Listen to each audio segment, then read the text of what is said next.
ṣeré mi aṣọ tòótọ́ o nǹkan tí Saheed Osupa ṣe kò dára ó burú jáì ohun tí Saheed Osupa ṣe tí King Dr. Saheed Osupa tí wọ́n ṣe kò dára ó burú jáì kò yẹ kán gbé Portable lọ sí court kò yẹ kán gbé Portable kò yẹ kán gbé lọ sí court rárá àtọ́ kí ló ń gbé Portable lọ sí court fún kí ni Portable ṣe fún wọn tó fi gbé lọ sí court ẹni tó yẹ pé ẹlẹ́ṣẹ̀ nìyí kẹ́ ẹ sọ Portable bí kankan fún ní ẹ̀ṣẹ̀ ní ojú kójú kan kó yẹ kí ni kó ré bá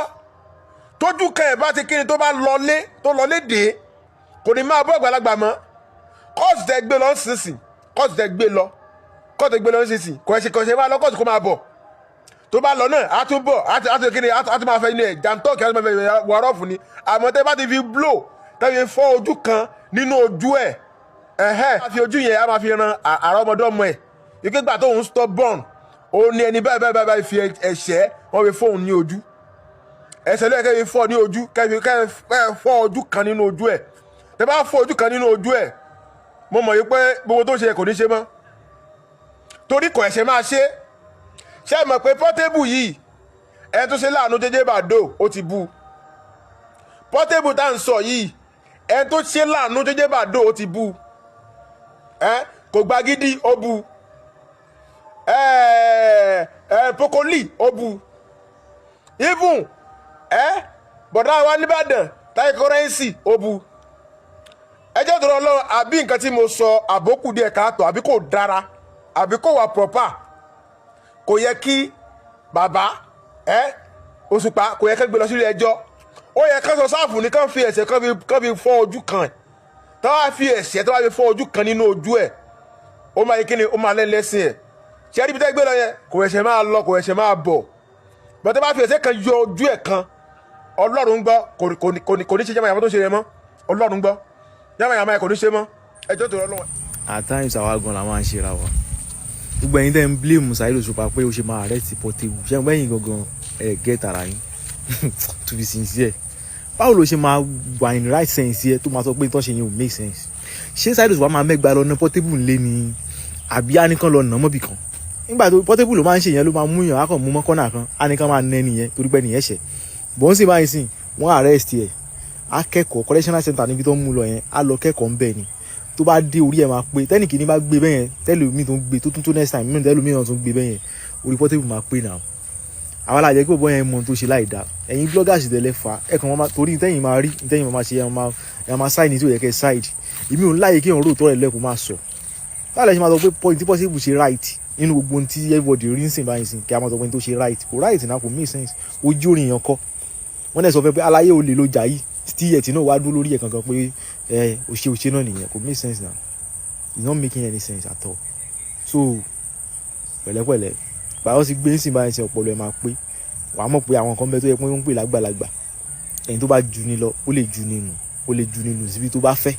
orí bó ṣe jù ẹ́ láti Ògùn state sí Ìlọrin ó ju ẹ̀ sí Kwara ẹni tó ju ni lọ lè ju nínú ó lè ju nínú síbi tó bá fẹ́ ìyẹn ló fà tó fi ju ẹnu láti Ògùn state wá sí Kwara wàá kẹ́kọ̀ọ́ tí o tó bá ẹni tí o bá ti kọ́ nílé ìtaná ti máa kọ́ ọmọ tí o bá dẹ̀ ti gbọ́n tó máa kọ́ tán níta a tó gbọ́n tí o á lè help àwọn parents ẹ̀ ṣe bí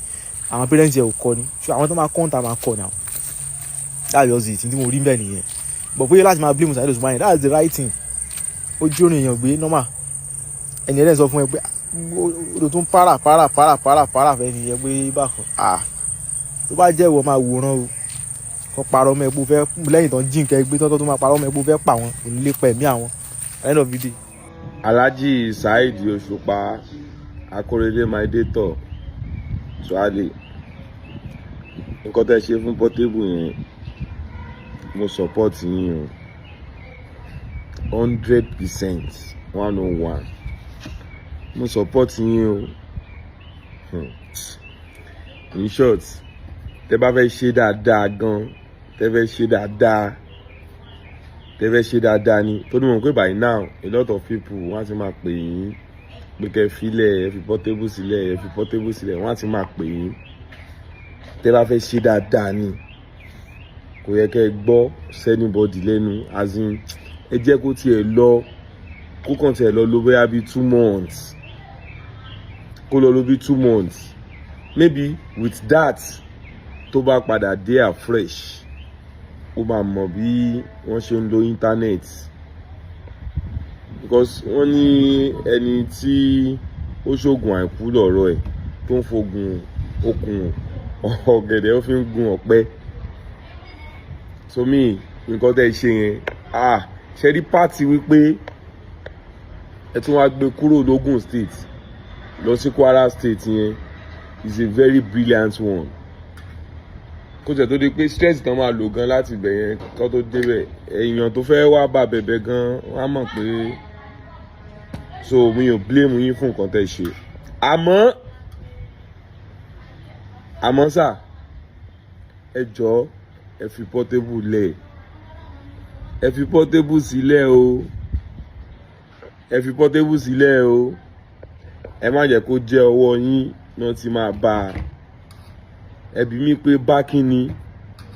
because let me be sincere with you and tá bá máa parọ́ fúnra wa ló kù that Portable the guy is passing through a lot as in òun àti a lot wọ́n jọ ń pass through ara wọn báyìí is already in a serious problem in a very serious one Akorede o ẹ kàn imagine wípé ọmọ yẹn wọ́n ti ń pè tẹ́lẹ̀ ó ti ń lọ from one place to another wọ́n ò rí pè mọ́ láti bí November last year Portable is nowhere to be found. Let me use that English. He is nowhere to be found. Láti November last year bí show ṣe pọ̀ tó ní December show mélòó ni Portable lọ wọ́n ṣe Valentine show mélòó ni Portable lọ ìtúnu àwẹ̀ show mélòó ló lọ so definitely already is depressed so mo believe kó kàn wò pé kó ń fọlá yín kó ń kàn fi jẹ́ nǹkan online bí kó ń kàn fẹ́ fi yín ó kàn fẹ́ fọlá yín ó kàn fẹ́ fi jẹ́ èèyàn ní tó jẹ́ kó máa ṣe gbogbo nǹkan tó ń ṣe nìyẹn then I still support wípé ẹ react pé ẹ gbé mo tún support yín gan pé tí ò bá tiẹ̀ dé mọ́ gan ẹ ṣe dáadáa but mo kàn feel pé ẹ má jẹ́ kó jọ̀wọ́ yín because already bọ̀bọ̀ yẹn èèyàn superstar ni bọ̀bọ̀ yẹn ká má parọ́ ká má jalè Ọlọ́run lọ́wọ́ ó wá dé èèyàn tó lọ ń wọ aṣọ obìnrin ó dé èèyàn tó lọ ń wọ aṣọ obìnrin online you know the guy is not normal again èèyàn tó lọ ń da fanta sínú omi tó lọ ń ṣe gbàṣàwò is not normal again ẹ wo gbogbo àwọn tó ti bá fà á òun náà ló sọ̀rọ̀ tí ò ṣe sí orí adé kí n má dárúkọ ìlú yẹn òun ló sọ̀rọ̀ sí odidi a whole town ìyẹn Ìbàdàn ẹ wo adúyẹ àwọn èèyàn tó ti tara ẹ̀kọ́ Ọlámídé tó ẹ̀pẹ̀ ó bu kò gbàgídí tó ẹ̀pọ̀ ẹ̀ ó bu Davido tó ẹ̀pọ̀ ẹ̀ ó bu Táyé Currency tó fún lówó ó bu so now talk of ẹni tí ọ̀rọ̀ orin wá ṣorin tó dẹ̀yìn méjèèjì kó yẹ kẹ́ mọ̀ pé ó máa dùn gan so please I will beg you ẹ má jẹ́ kó jẹ́ ara yín ní Portable ti tán pátápátá ẹ sílẹ̀ báyẹn mo like nǹkan tẹ́ ṣe at least ó máa mọ̀ wípé òfin wà tẹ gbogbo àwọn tó máa ń sọ̀rọ̀ bàlàbàlà online in fact they will even know how to caution themselves ìgbà tó ti ní case pẹ̀lú Ogun State government yẹn lèmi ti expect káwọn èèyàn má bàa bẹ̀bẹ̀ rárá so that maybe he's going to learn but mi mọ Ọlọ́run nífẹ̀ẹ́ bọ̀bọ̀ yẹn ó kàn yọrí bọ́ ó bọ́ lọ́wọ́ very dark man náà bọ̀bọ̀ tó lọ ẹni tó ń gbá pásítọ̀ létí ẹni tó ń na èèyàn irú yẹn lẹ wá bá fà á bẹ́ẹ̀ ṣe gbé lọ yẹn sìn kó tọwọ́ bọ̀wé kankan tiẹ̀ bá wa fi òfin kan gbé wípé kó kàn tiẹ̀ má sọ̀rọ̀ for like a month online tó bá ti sọ̀rọ̀ wọ́n máa wá tún gbé kankan tọwọ́ bọ̀wé yẹn lásán ẹ rí i pé oore ńlá lẹ ṣe fún gbogbo èèyàn ní internet thank you very much sir ẹ bá mi share fídíò yìí kó dọ́dọ̀ Alhaji Saheed Osupa Akorede my dator Ọlọ́run sẹ́ẹ̀ ó ní tóṣùpá bá ń ṣeré bí oyún inú bá ń rí gbọ́ bí kókó bá ń lajú wọ́n mì ní o ìwọ ṣáàmà mi lọ ṣáàmà mi lọ ó ní màmá bá mi wí o tó rí Saheed mi ó ní orin lórin Kórèdé o tó ń jẹ ó ní àwọn àgàdá ó ní táwọn tèmi bá fẹ́ ṣe ìsìá wọ́n máa ń fọwọ́ sọ̀yà àpò níwọ̀n àti di ìjẹ́ tí sílé léyìí gbóhùn tí ọmọ àbọ̀ létí fetí sílẹ̀ gbóhùn tí ọmọ mi sọ. lórí ọ̀rọ̀ Portable tí wọ́n mú lọ sí ìlú Ìlọrin tí àwọn èèyàn kan sì ń sọ pé ǹjọ́ dáa bí Dr. Saheed Osupa bí ó ṣe àrẹ́sìtì Portable ní pé kò yẹ kó tún àrẹ́sìtì Portable mọ́ bóyá àwọn èèyàn wò pé Portable kéré sí àbí Portable ò ní star tó àbí ó yẹ kí Portable ó yẹ kó gbàgbé ọ̀rọ̀ Portable ṣé bó ṣe yẹ kó rí nìyẹn tó tọ́ àwọn èèyàn máa ń gbàgbé ọ̀rọ̀ àwọn èèyàn máa ń sáré gbàgbé ọ̀rọ̀ kò yẹ káwọn èèyàn lè gbàgbé ọ̀rọ̀ pẹ̀lú àwọn èdè tí Portable ti pè fún King Dr. Saheed Osupa àkọ́kọ́ èyí náà gbọ́ àwọn èdè tí Portable ń pè fún Dr. Saheed Osupa. Ẹ̀kejì irú ojú táwọn fi ń wo Dr. Saheed Osupa ni pé bóyá ó ní nǹkan kan àbó gbójúlé nǹkan kan irú èdè tí ọmọ yìí ń pè yìí pé nǹkan kan ò gbọdọ̀ ṣe mí nǹkan kan ò gbọdọ̀ ṣe mí bí nǹkan wá lọ sí olódì rẹ̀ ṣe mọ̀ pé ibi tí gbogbo ọpọlọ àwọn èèyàn pọ̀pọ̀ especially àwa ọmọ Yorùbá ibi tí ọpọlọ wọn máa lọ ni pé Saheed Osupa ti nawọ́ sí i àmọ́ Saheed Osupa ti sínsì pé òun ò ní lẹ́bọ lẹ́rù òun ò sì ní ṣe nǹkan jàǹbá sí i àkọ́kọ́ náà ẹ̀kejì ni pé àwọn èèyàn fẹ́ jẹ́ kí ẹni tó bá sì jí ẹ̀ṣẹ̀ rẹ̀ wá sáré máa ń kàánú ẹni tó bá ṣẹ̀ tó bá sì fẹ́ jí ẹ̀ṣẹ̀ gẹ́gẹ́ bí àpẹẹrẹ ní Ìlọrin ní ọ̀rọ̀ ọmọ tó pànìyàn lọrin níjó ní àwọn kan jáde ní kóòtù níjọ́ ọ̀hún tí wọ́n ń sọ pé tẹ́ bá rí ọmọ yìí ó ti regret pé òun pààyàn òun ṣe kinní kan ó yẹ kí wọ́n filẹ̀ ni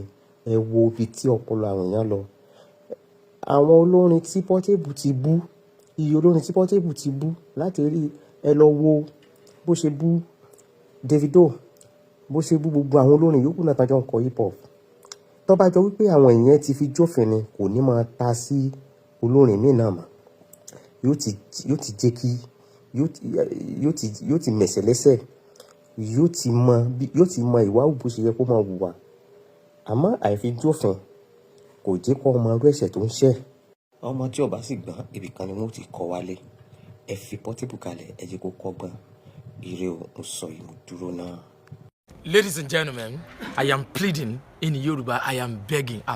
Mo ń bẹ̀ yìí. Stick to Orokilawa TV. You will love it. Orokilawa will offer you nothing but 100% pure entertainment.